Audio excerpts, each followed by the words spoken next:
Good morning and welcome back to your channel Swayam learning point. और मैं हूं आपका लर्निंग फ्रेंड सुभाष गायकवाड़। बच्चे लोग, आज हम बात करने वाले हैं फाइनेंशियल प्लानिंग के लेक्चर नंबर 3 की। और यहाँ हम देखने वाले हैं 6.1 का एक्सरसाइज बिल्कुल सिंपल है और बस आपको करना क्या है, मेरे साथ बने रहना है और मेरे साथ ही एग्जाम्पल को सॉल्व करना है। नोटबुक और पेन लीजिए, अलजेब्रा की नोटबुक चाहिए। तो फटाफट से शुरू करते हैं 6.1 प्रैक्टिस सेट, उसका पहला example. What the example is, Alka spends 90% of money that she receives every month and saves ₹120। How much money does she get monthly? Hello, what the question? Question is Alka spends 90% of money that she receives every month. हर महीने में जितने पैसे मिलते हैं उससे 90% वो spend कर दी थी, तो कितने पैसे बचते हैं? 10%। तो यहां हम लिखेंगे what that the percentage spending, या what you can say that Alka spends कितना? 90% of the money she receives.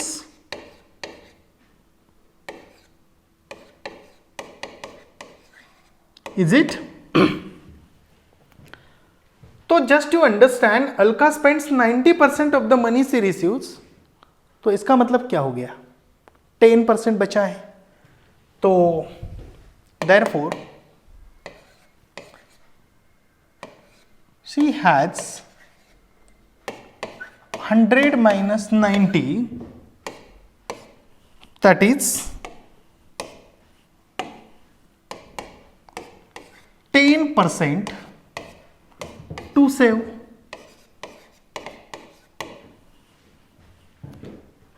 And how much amount she saves? 120 rupees. So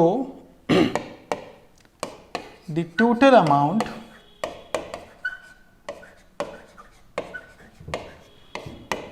she saves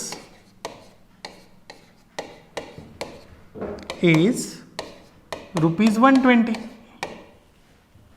So let her monthly money, your monthly payment, whatever you can say.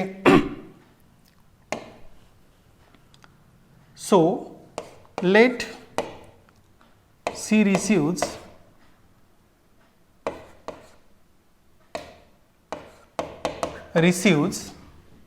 rupees X monthly. Is it? तो 10% of, therefore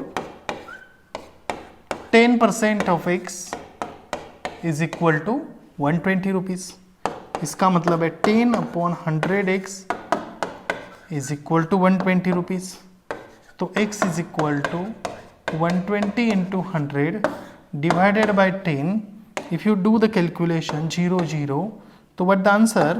X is equal to 1200 rupees. So what you say that Alka receives,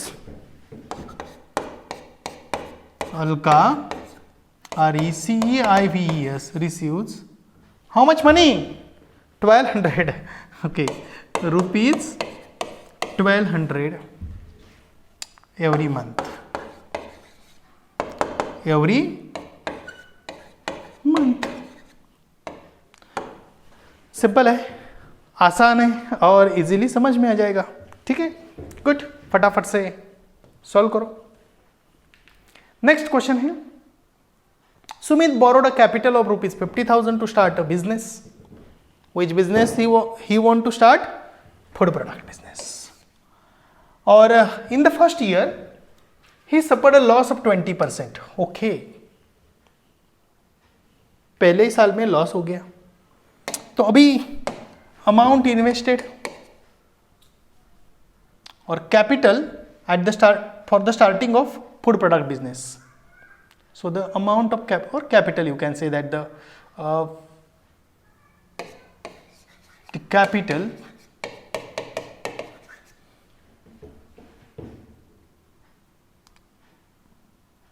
is equal to rupees 50,000. Loss कितना हुआ है? 20%. So in the first year, in the end of first year, in the end of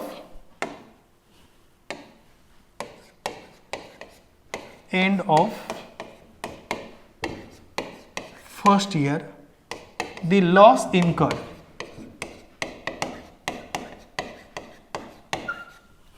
what incurred? The loss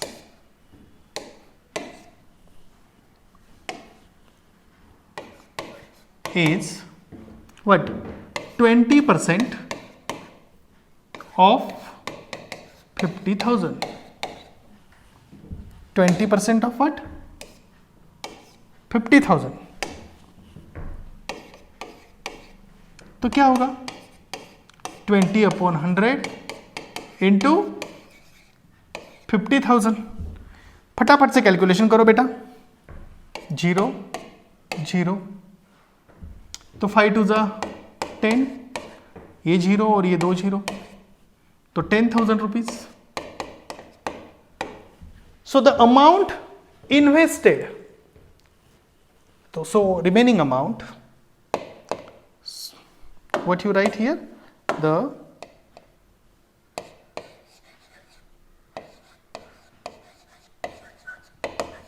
remaining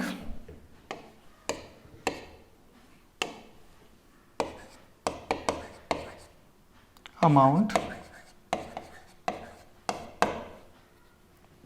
is equal to 50,000 minus 10,000 minus what? 10,000. So it is what? 40,000. ये clear हो गया? So what you, the remaining amount is 40,000. So this 40,000 he invested in a sweet business. So profit after second year. So profit after second year. Sir ये कैसे हुआ directly second year? देखो वो क्या बोल रहा है, 50,000 इन्वेस्ट किए, वो फूड बिजनेस था, फिर क्या हो गया? 20% लॉस हो गया, यानी 10,000 लॉस हो गया, बचे कितने? 40,000. ये 40,000 इन्वेस्ट किए. So this 40,000 is invested again. This 40,000 invested in sweet business, यानी बिजनेस ऑफ स्वीट्स बिजनेस. तो क्या हो गया? Profit after second year. Second year के बाद जो प्रॉफिट हुआ वो कितना है? 5%. So the profit after second year on rupees 40,000 is equal to कितना था? 5%.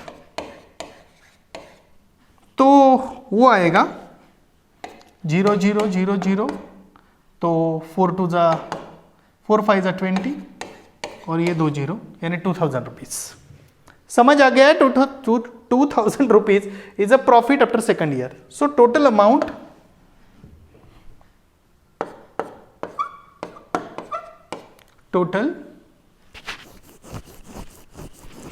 अमाउंट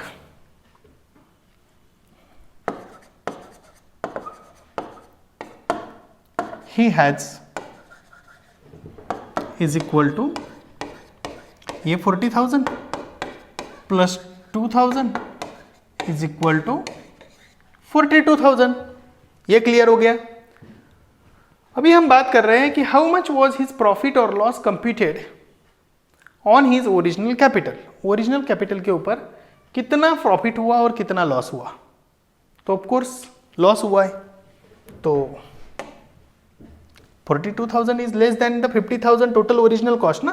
तो what you can say that the loss incurred loss incurred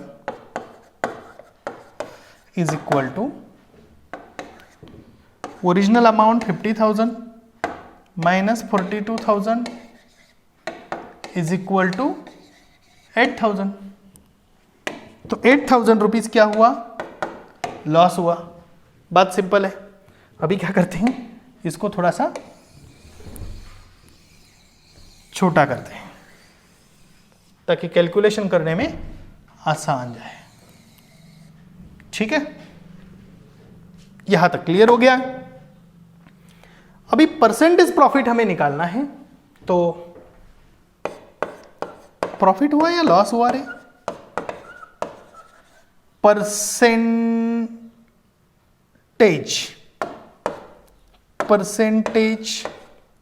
loss is equal to loss divide by original investment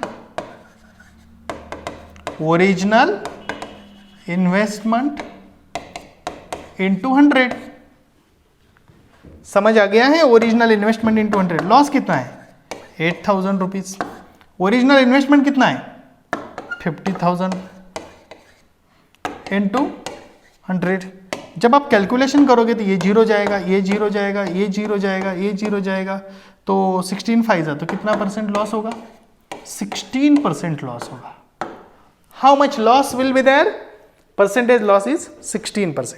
so in altogether right from the first business to second business, first business में 20% loss हुआ, second business में 5% profit हुआ, लेकिन तो भी 16% loss हुआ है. ठीक है, तो आगे चलते हैं, आगे का क्वेश्चन देखते हैं. Third, Nikhil spent 5% of his monthly income on his children's education, invested 14% in shares, deposited 3% in a bank and used 40% for his daily expenses. He was left with the balance of 19,000. What was his income that month? महीने की income हमें find out करनी है. तो how you can find it? Very simple. बच्चे लोग, इस प्रकार का एग्जाम्पल है तो हमें क्या करना है? पहले 5% मंथली इनकम का उन्होंने स्पेंड किया है ऑन एजुकेशन. ठीक है, फिर 14% क्या है? शेयर्स में इन्वेस्ट किया है, 3% डिपॉजिट किया है बैंक में, 40% डेली एक्सपेंसेस हैं. तो हम यहां लिख सकते हैं कि परसेंटेज, या हम ऐसे भी लिख सकते हैं, परसेंटेज नाम भी लिख सकते हैं. It's your choice again.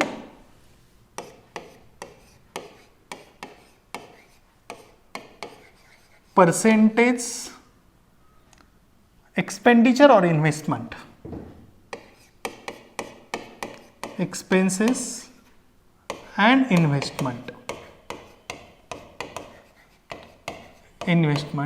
Is equal to कितना रहेगा वो? Percentage expenses and investment. तो that is what? 5% plus 14% plus 3% plus 40%. तो टोटल कितना हो गया? 43.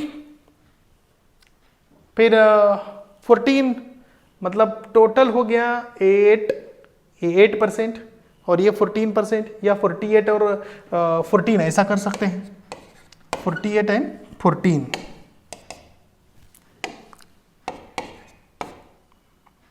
कितना आता है? 62%. समझ आ रहा है? 62%. देखिए, ये 5% है, ये 14% है, ये 3% है, ये 40% है. टोटल हो गया 62%. ये एक्सपेंसेस एंड इन्वेस्टमेंट है, तो सेविंग कितना रहेगा? तो परसेंटेज सेविंग आपको भी पता है कि परसेंटेज सेविंग ऐसे भी लिख सकते हैं, तो भी हम ऐसे लिखते हैं. Percentage saving is equal to 100 minus 62. तो क्या होगा? 38%. Do you agree? 62 and 38 is what? 100. तो परसेंटेज से भी कितना है 38, so 38% of x, so what you can say that the monthly income, let monthly income be x, let Nikhil's monthly income, Nikhil's monthly income कितना मानते हैं, monthly income कितना रखते हैं, okay, monthly income is equal to, कैसा consider करते हैं, Nikhil's monthly income is what the B X क्या कंसिडर करते हैं, B X rupees, so 38% of X rupees is 38% of x rupees is equal to 19,000. If you do the calculation बच्चे लोग, तो 38 upon 100 into x is equal to 19,000. तो x is equal to 19,000 into 100 divided by 38. तो आपको पता है 19 1 जा, 19 2 जा, 2 1 जा और 2 5 जा, क्योंकि यहाँ 1 है ना, समझ रहे हो, 19 2 जा 38 और 2 5 जा, तो 5 और ये कितने जीरो हो गए, तो टोटल हो गए 5, ये 4 जीरो, 1 2 3 4, तो यहाँ आ गया आंसर है 50,000 rupees. So what the answer is, so therefore the monthly income, so income in that month, so the income in that month is rupees कितना है 50,000. सिंपल है. Okay good. तो नेक्स्ट है, mister Syed kept 40,000 in a bank at 8% compound interest for 2 years and Mr. Fernandez invested rupees 1,20,000 in a mutual fund for 2 years. After 2 years, Mr. Fernandez got 1,92,000 whose investment turned out to be more profitable.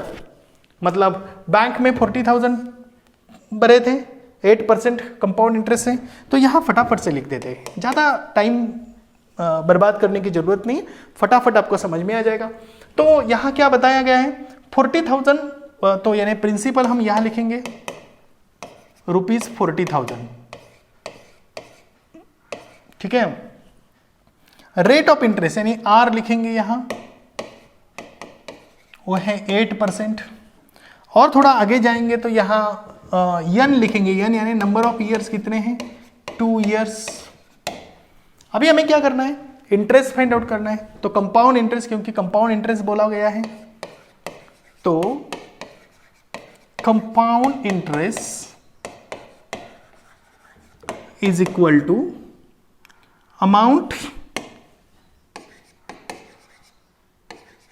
मतलब यहां हम लिख सकते हैं a minus P short में, ठीक है. तो ये हमें पता है कैसे लिखना है, i is equal to p in bracket 1 plus r upon 100 raise to n minus p. p को कॉमन निकाल सकते हो, आपको पता है ये कैसे करना है, 1 plus 8 upon 100 whole bracket square minus 1. This way already I have given you this kind of example in last video. I hope you understood this very well. So what is the P? P is 40,000 only. तो बस यहाँ लिखो 40,000 और यहाँ लिखो 100 plus 8 divide by 100. Divide by what? 100 whole bracket square minus 1. Whole bracket square minus 1. जब calculation करेंगे आप 40,000, तो यहाँ आएगा 108 divided by 100 whole bracket square minus 1. आपके पास दो ऑप्शन हैं, दो में से कौन सा भी एक ऑप्शन आप चूज कर सकते हो. यहाँ 0 0, तो यहाँ आएगा 1.08. तो आपको पता है क्या करना है, यह है 40,000, यहाँ है 1.08 का स्क्वायर, तो यहाँ क्या आएगा जरा बता सकते हो, सर ये करना पड़ेगा, करो। 1.08 इंटू 1.08 तो 64, 8 जा 64, तो 8 जीरो जा क्या आएगा 0, तो यहाँ 6 जो है वो नीचे आएगा, 8 1 जा 8, 0 ने मल्टीप्लाई करो, 0 to 8 0, 0 to 0, 0 to 1 0, फिर 1 8 जा 1 0 जा 1 1 जा 4 6 16 1 1, कितने जीरो है यानी 1.166, ओके, तो यहाँ आएगा 1.1664 minus 1. If you do the calculation, you will get the answer, and very simple answer it is. I hope you can do it easily and do फटाफट। तो मुझे उम्मीद है कि इसको जरा छोटा कर देते हैं ताकि काम करने में आसानी हो जाए। ओके गुड, तो ये बहुत ही छोटा हो गया और हम यहाँ सॉल्व करने के लिए तैयार हो गए। तो यहाँ 40,000 और यहाँ 1.1 से 0.1664 ऐसा कैलकुलेशन आएगा, इज इट। और मुझे उम्मीद है कि बस आपको इससे क्या करना है, मल्टीप्लाई करना है। तो 1 मतलब 64 यहाँ पॉइंट आएगा, इनटू कितना है 40,000, इसको मल्टीप्लाई करना है। तो आसान क्या जाएगा 1 2 3 4, ये पहले लिख दो 1 2 3 4। क्लियर है यहां तक? अभी आगे चलते हैं। 4 4 जा 16, 4 6 जा 24, 24 और 1 क्या होता है 25, 4 6 जा 24, 24 और 2 कितना होता है 26, ओके, 4 1 जा 4 and 2 6, चेक करो, बोलो चेक करो।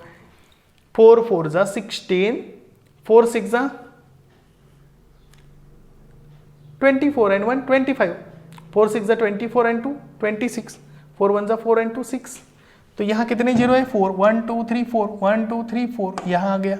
तो 6,656 क्या आ गया 6,656 रुपीज़।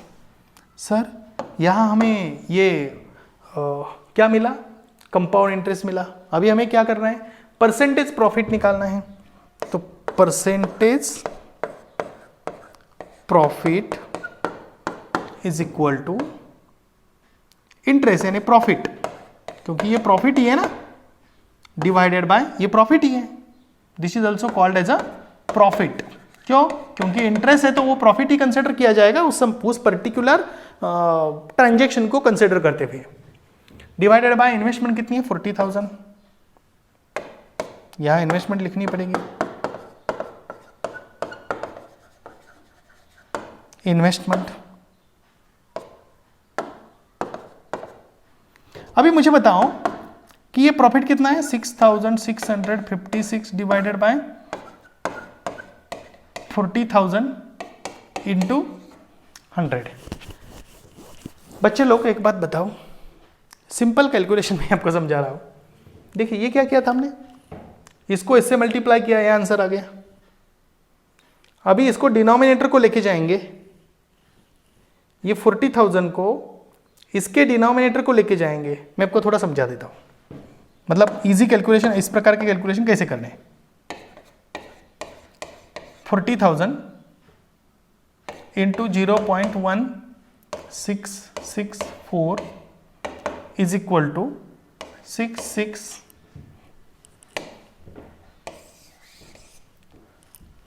क्या आएगा 6656। अभी मुझे बताओ कि जब ये 40,000 नीचे जाएगा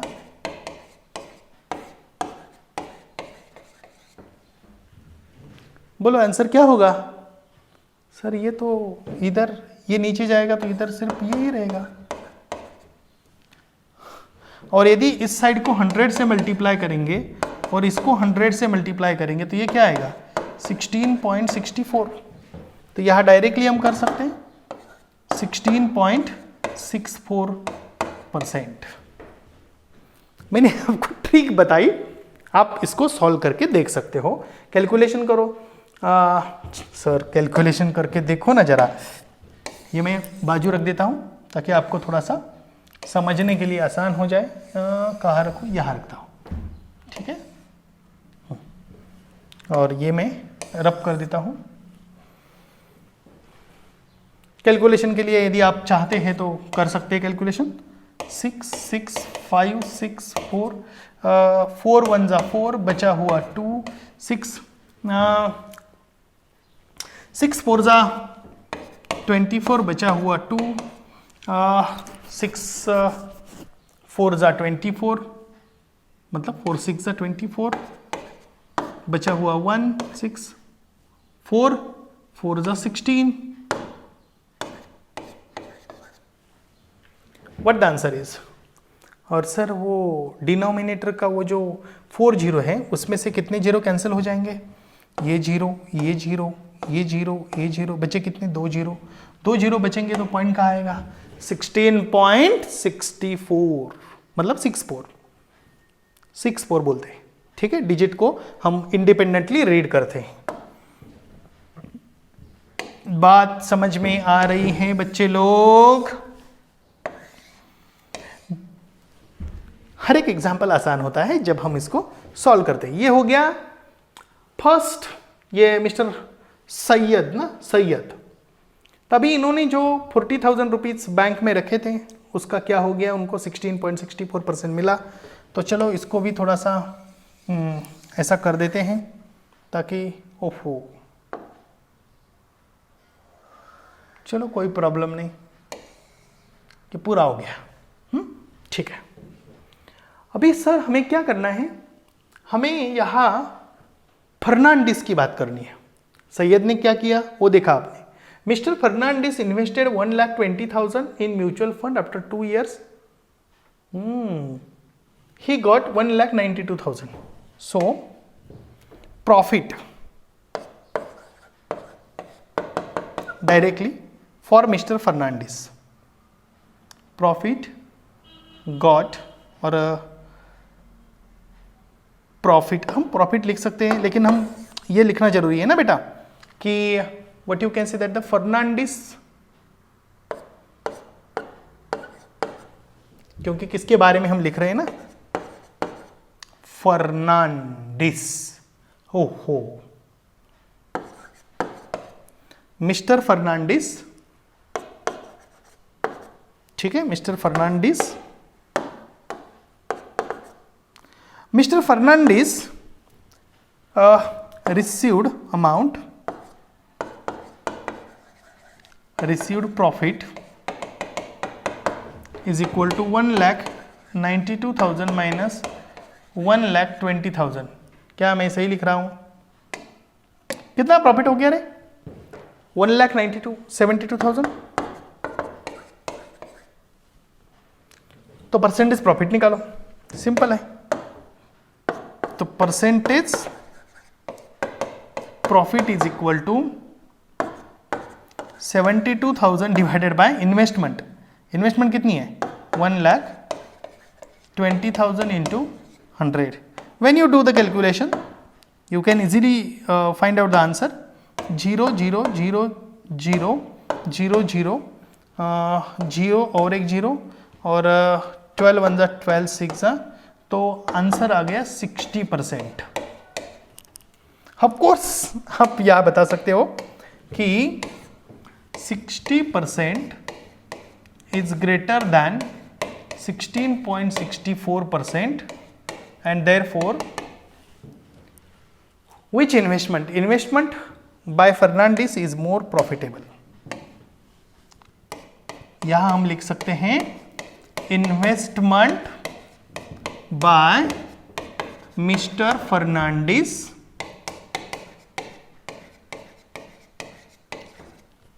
turn out more